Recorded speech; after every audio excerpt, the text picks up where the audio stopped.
Chapitre 3 de l'Orviétan pour le grand-père.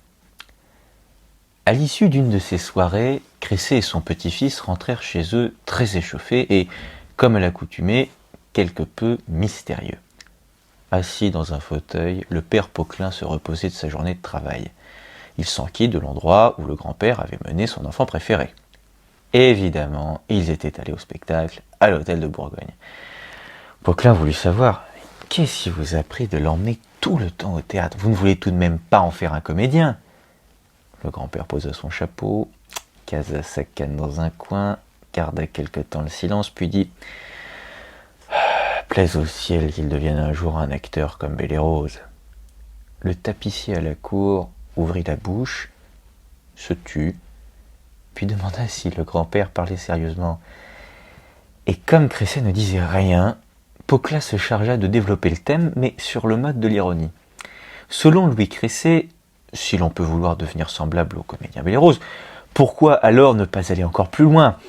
On peut marcher sur les traces d'Alison et faire des grimaces sur la scène en jouant, pour amuser les fouilles, les vieilles marchandes comiques, et pourquoi ne pas se graisser la figure avec une quelconque saleté blanche et s'accrocher sous le nez des moustaches énormes comme Jodelet?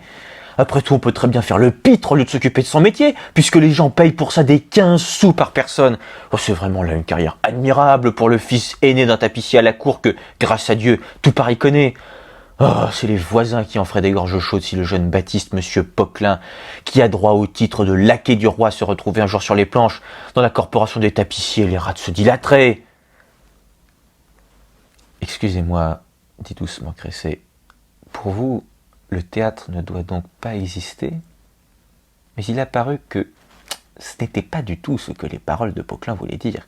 Le théâtre doit exister. Cela, même Sa Majesté, que Dieu lui prête longue vie, l'admet.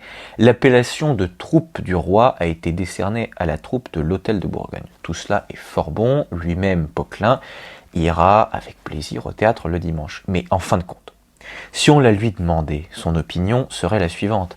Le théâtre existe pour Jean-Baptiste Poquelin et non l'inverse. Poquelin mâchait du pain grillé, buvait un coup de vin par-dessus et accablait le grand-père de ses sarcasmes. On peut aller encore plus loin. Si on ne peut pas entrer dans la troupe de Sa Majesté, car il n'est pas donné à tout le monde, messieurs, d'être un Belle et Rose, qui a, dit-on, 20 000 livres rien qu'en costume, pourquoi ne pas aller jouer à la foire? On peut se lancer dans les plaisanteries les plus indécentes, faire des gestes équivoques, pourquoi pas, hein? Pourquoi pas? Toute la rue vous montrera du doigt.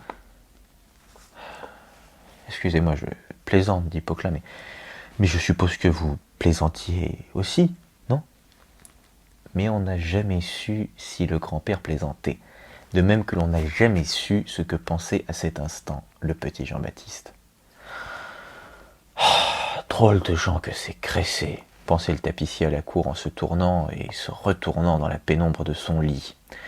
Dire une telle chose devant un enfant, c'est délicat, mais il aurait fallu répondre au grand-père que ce sont là des plaisanteries stupides. Il n'endort pas. Le drapier valet de chambre du roi fixe l'obscurité.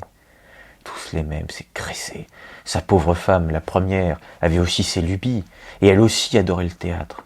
Messieurs vieux birgues de 70 ans, parole, c'est vraiment comique. Il devrait prendre de l'Orviétan. Il va pas tarder à retomber en enfance. Soucis, boutique, insomnie.